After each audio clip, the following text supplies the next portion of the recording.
हाय दोस्तों, YouTube channel पर देव class में आपका स्वागत है।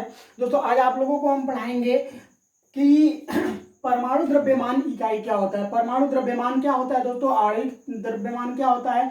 तो दोस्तों इसका दो तीन पॉइंट है। आप लोगों को आज हम केवल पढ़ाएंगे कि परमाणु द्रव्यमान क्या होता है। परमाणु द्रव्यमान को सबसे पहले दोस्तों हम लोग ये पता करेंगे कि परमाणु द्रव्यमान होता क्या चीज है। किसी भी अगर तत्व के बारे में बात कर लेते हैं तो उसका परमाणु द्रव्यमान निकालते कैसे हैं। ठीक है दोस्तों, इससे पहले आप लोगों को हम बता दिए डाल्टन का परमाणुवाद सिद्धांत। ठीक है दोस्तों, इसके पहले आप लोगों को हम बता दिए हैं डाल्टन का परमाणुवाद सिद्धांत। डाल्टन ने परमाणु का सन 1808 ईस्वी में खोज किया था दोस्तों। ठीक है, उसके बाद उनसे भी महान वैज्ञानिक कुछ थे जो जे थॉमसन, रदरफोर्ड और जेम्स चैडविक, ये तीनों मिलकर के बता दिए कि नहीं, परमाणु भी विभाज्य कण होता है, जिसको उन्होंने इलेक्ट्रॉन, प्रोटॉन और न्यूट्रॉन में तोड़ दिया था। ठीक है दोस्तों, तो आज आप लोगों को हम उन्हीं के द्रव्यमान के बारे में बताएंगे कि कैसे उनका हम द्रव्यमान निकालते हैं या परमाणु द्रव्यमान हम कैसे निकालते हैं। ठीक है दोस्तों, तो आइए टॉपिक पर चलते हैं। आप टॉपिक का हेडिंग बना लीजिए दोस्तों, परमाणु द्रव्यमान। परमाणु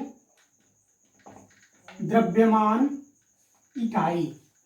ठीक है दोस्तों, इसको हम लोग AMU के नाम से भी जानते हैं। क्या जानते हैं दोस्तों? AMU के नाम से भी जानते हैं। AMU है क्या चीज? तो दोस्तों AMU को बोलते हैं atomic mass unit. Atomic mass unit यानी परमाणु द्रव्यमान इकाई। ठीक है दोस्तों, इसको इतना बोला जाता है। अब हम बात करेंगे दोस्तों कि परमाणु द्रव्यमान आखिर निकालते हम कैसे हैं। तो कौन सा ऐसा तत्व है जिसको लिया गया और परमाणु द्रव्यमान के बारे में बता दिया गया। तो दोस्तों हम आप लोगों को एक मान बताए थे 6.023 इंटू 10 टू द पावर कितना बताए थे दोस्तों? 23 बताए थे। उसी को बताए थे कि परमाणु द्रव्यमान, एक परमाणु के अंदर उतने परमाणु द्रव्यमान होता है। तो दोस्तों आइए इसको हम देखते हैं। तो दोस्तों बता दें आप लोगों से कि कार्बन 12 का 1/12वां भाग जो होता है, 1/12वां जो भाग होता है दोस्तों, वही एक परमाणु द्रव्यमान होता है उसका। ठीक है दोस्तों, 1/12वां जो भाग होता है कार्बन 12 का, वही परमाणु द्रव्यमान होता है। अर्थात यहां पर इसको हम नोट कर सकते हैं दोस्तों कि 1/12 भाग के एक परमाणु के परमाणु द्रव्यमान के, एक परमाणु के परमाणु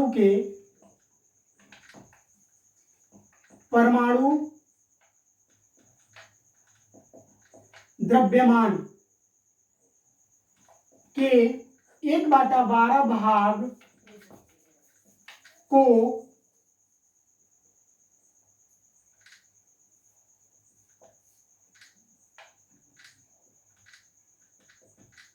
परमाणु द्रव्यमान कहते हैं। ठीक है दोस्तों, अगर इसे परिभाषित करना होगा तो आप इसको परिभाषित यहां से आसानी से कर सकते हैं कि 1/12 भाग के एक परमाणु के परमाणु द्रव्यमान के 1/12 भाग को ही परमाणु द्रव्यमान कहते हैं। यहां से दोस्तों हो जाएगा आपका डेफिनेशन कि एक परमाणु के परमाणु द्रव्यमान के 1/12 भाग को ही परमाणु द्रव्यमान कहते हैं। ठीक है दोस्तों, इतना आपको समझ में आया। दोस्तों बहुत ही ये बेसिक चीज आपको हम बता रहे हैं, बहुत ही ये बेसिक चीज है आपके लिए। ठीक है, 9th में भी ये पूछा जाता है दोस्तों, और आपसे 11th क्लास में कहीं भी एग्जाम कंपटीशन टाइम में जाएंगे आप, वहां भी आपसे ये पूछ दिया जाता है कि कार्बन 12 में कितने परमाणुओं की संख्या होती है। ठीक है दोस्तों, तो अब यहां पर इसको डिफाइन हम कर दिए यहां से यहां तक दोस्तों। अगर हम मान लो कह रहा है कि कार्बन के 3 समस्थानिक होते हैं, जैसे हम निकालते हैं इसको कैसे हैं दोस्तों, तो कार्बन के 3 समस्थानिक कौन कौन से होते हैं? कार्बन के 3 समस्थानिकों के अंतर्गत इसको रखा गया है, यानी कार्बन 12, कार्बन 13, कार्बन 14। ठीक है दोस्तों, कार्बन 12, कार्बन 13 और कार्बन 14, इनका जो परमाणु भार होता है दोस्तों, परमाणु भार जो होता है वो भी भिन्न होता है। क्या होता है दोस्तों? परमाणु भार भिन्न होता है, यानी कि यहां पर परमाणु द्रव्यमान, ठीक है दोस्तों, परमाणु द्रव्यमान जो होता है इनका क्या होता है? आपस में भिन्न होता है, लेकिन परमाणु क्रमांक इनके कितने होते हैं दोस्तों? एक समान होते हैं। जिनकी समस्थानिक, समस्थानिक का मतलब जिनको समान स्थान में परमाणु क्रमांक जिनके समान होते हैं वो समस्थानिक कहलाते हैं। और समभारिक का मतलब कि वह पदार्थ या वह तत्व जिनके समान परमाणु द्रव्यमान समान होते हैं वो समभारिक कहलाते हैं। देखिए सम मतलब बराबर और भार मतलब भार, यानी समभारिक उसको कहते हैं। समस्थानिक यानी सम माने बराबर और स्थान मतलब जो होता है दोस्तों उनकी इकाइयां होती है, ठीक है ना, परमाणु क्रमांक को हम कहते हैं।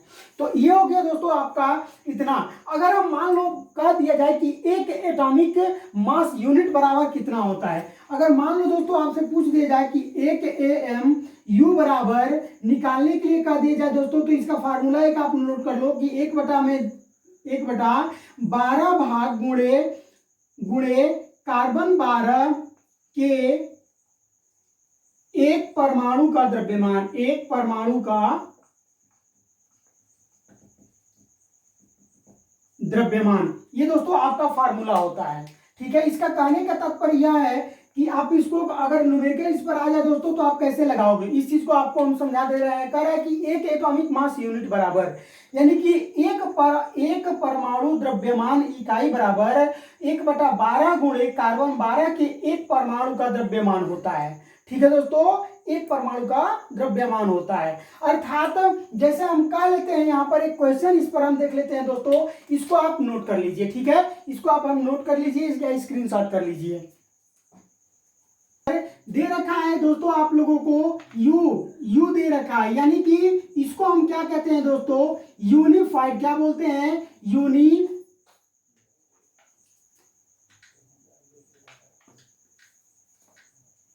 यूनिफाइड बोलते हैं दोस्तों, यूनिफाइड मास,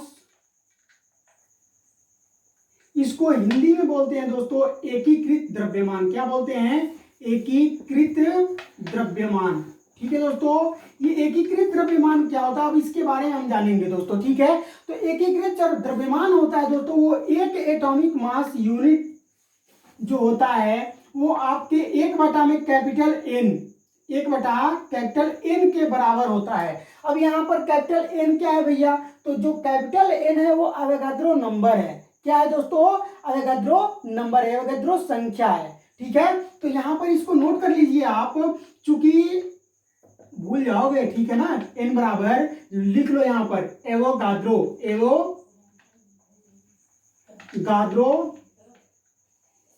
नंबर, ठीक है दोस्तों, ये आपका एवोगाद्रो नंबर है। तब ये हो जाएगा आपका एक एएमयू बराबर ये हो जाएगा आपका 1 में एन का मान, अवोगाद्रो नंबर हम लोग कितना निकाल चुके हैं दोस्तों, तो Avogadro number 6.23 into 10 to the power कितना होता है, 23 होता है। कितना होता है दोस्तों, 10 टू द पावर 23 होता है। समझ में आया। एन का मान हम यहाँ पर रखें, एवोगाद्रो नंबर रखें, इसको एवोगाद्रो नंबर कहते हैं, एवोगाद्रो संख्या कहते हैं, ठीक है दोस्तों। इसको हम कल निकाल चुके थे, ठीक है ना। अगर आप नहीं पढ़ पाए हैं तो आप प्ले लिस्ट में जाकर के इसका वीडियो पढ़ा हुआ है, डाल्टन का परमाणुवाद एवोगाद्रो नंबर पढ़ा हुआ है दोस्तों, उसको पढ़ लीजिएगा आप लोग, ठीक है। तो ये एक एटॉमिक मास यूनिट बराबर 1 में इतना नंबर होता है, ठीक है। अब यहां से चूंकि हम निकाल देंगे तो एक एएमयू बराबर ये हो जाएगा आपका 1.67 इंटू 10 टू द पावर 24 ग्राम, इतना ग्राम हो जाएगा। अगर हम ग्राम में निकालते हैं तब दोस्तों, ठीक है ना। अगर एटॉमिक मास यूनिट में निकालेंगे तो इतना लिखेंगे हम लोग, लेकिन अगर इसी चीज को हम लोग ग्राम में निकालेंगे तो इसमें हम भाग देंगे तो ये ग्राम में परिवर्तित हो जाता है, ठीक है दोस्तों। ये ग्राम में परिवर्तित हो जाता है, जब एक में हम लोग इतना मान से भाग देंगे तो ये आ जाएगा इतना, ठीक है। अब हम बात करेंगे दोस्तों कि यदि किसी परमाणु का एटॉमिक मास यानी कि अणु द्रव्यमान जो है दिया है दोस्तों, एटॉमिक मास ज्ञात करना है तो उसके एक परमाणु का द्रव्यमान ज्ञात किया जा सकता है। अगर हमें एक परमाणु का एटॉमिक मास यूनिट ज्ञात है दोस्तों तो उसके एक परमाणु का द्रव्यमान हम आसानी से ज्ञात कर सकते हैं। तो आइए देखते हैं दोस्तों कैसे हम उसको ज्ञात कर सकते हैं, ठीक है। नोट कर लीजिए, यहाँ इसको नोट करिए आप।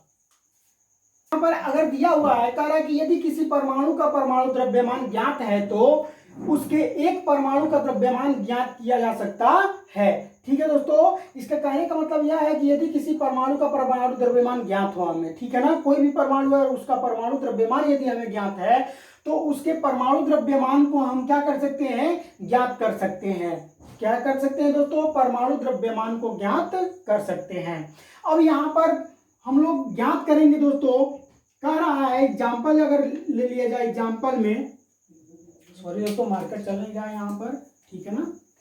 अगर एग्जाम्पल में हम ले लेते हैं दोस्तों हाइड्रोजन, तो हाइड्रोजन का परमाणु, यहां पर हाइड्रोजन कितना है भैया, एक है, हाइड्रोजन का परमाणु कितना हो जाएगा, एक हो जाएगा। तो अब निकालेंगे यहां पर अब हम लोग निकालेंगे दोस्तों कि एक परमाणु के परमाणु एक में परमाणु द्रव्यमान निकालेंगे। क्या निकालेंगे दोस्तों, एक परमाणु में एक परमाणु द्रव्यमान निकालेंगे। तो यहां पर नोट कर लीजिए कि एक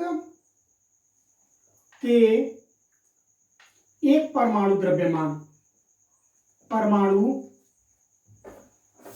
का द्रव्यमान। दोस्तों यहां पर थोड़ा सा आपको कंफ्यूजन हो रहा होगा, कह रहा है कि एक के एक परमाणु का द्रव्यमान, यानी कहने का मतलब यह है कि यहाँ पर तत्व कितना है, एक है, इस तत्व का ये मान हो गया, ठीक है ना, और एक परमाणु का द्रव्यमान हमको ज्ञात करना है। ठीक है दोस्तों, एक परमाणु का द्रव्यमान यदि हम निकालेंगे दोस्तों यहाँ पर, तो ये हो जाएगा एक AMU हो जाएगा, कितना हो जाएगा, एक एटॉमिक मास यूनिट हो जाएगा। यदि किसी तत्व का परमाणु द्रव्यमान ज्ञात है, यदि हम मान लो दोस्तों, यदि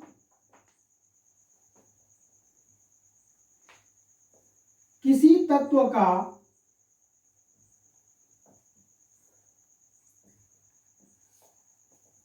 परमाणु द्रव्यमान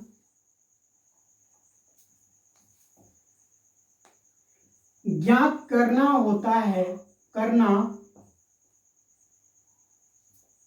हो तो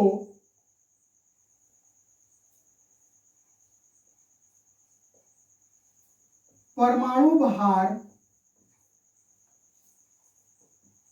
ज्ञात होना चाहिए। दोस्तों इसको आप नोट बना लीजिएगा, ठीक है, ठीक है दोस्तों, इसको आप नोट कर लीजिएगा कि यदि किसी भी तत्व का परमाणु द्रव्यमान ज्ञात करना है तो उसका परमाणु भार हमको ज्ञात होना जरूरी होता है। ठीक है दोस्तों, अगर परमाणु भार हमें ज्ञात नहीं है तो फिर उसका परमाणु द्रव्यमान हम नहीं निकाल पाएंगे। दोस्तों इस बात को आप ध्यान में रखिएगा, ये आपके लिए हम नोट्स दे दिए हैं, ठीक है। अगर मान लिया जाए एग्जाम्पल अगर हम ले लेते हैं दोस्तों यहाँ पर सोडियम का, ठीक है, अगर हम सोडियम का परमाणु भार निकालते हैं, सोडियम का परमाणु भार निकाल देते तो इसका परमाणु भार कितना होता है दोस्तों, 23 होता है, 23 होता है। किसका, सोडियम का परमाणु भार 23 होता है। तो दोस्तों सोडियम के एक परमाणु का द्रव्यमान निकाल सकते हैं कि नहीं निकाल सकते हैं। तो दोस्तों यहां पर नोट कर लो कि सोडियम के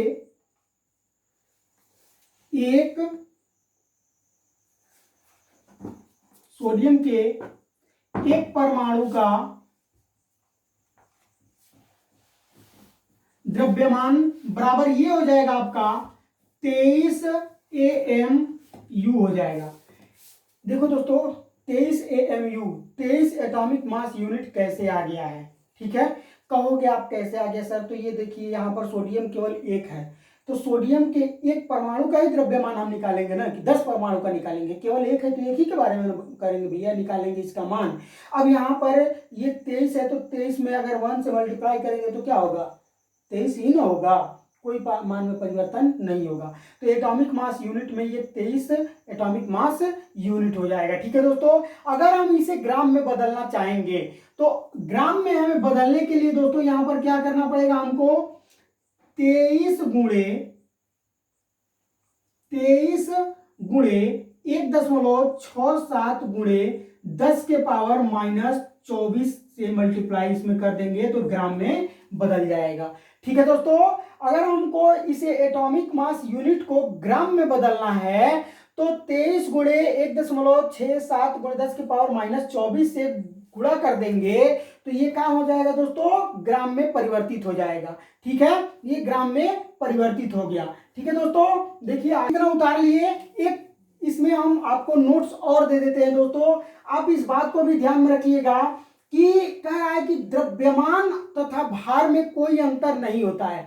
जब हम केमिस्ट्री पढ़ते हैं दोस्तों, जब हम केमिस्ट्री पढ़ते हैं तो द्रव्यमान में और भार में हम द्रव्यमान में और भार में अंतर नहीं समझते हैं।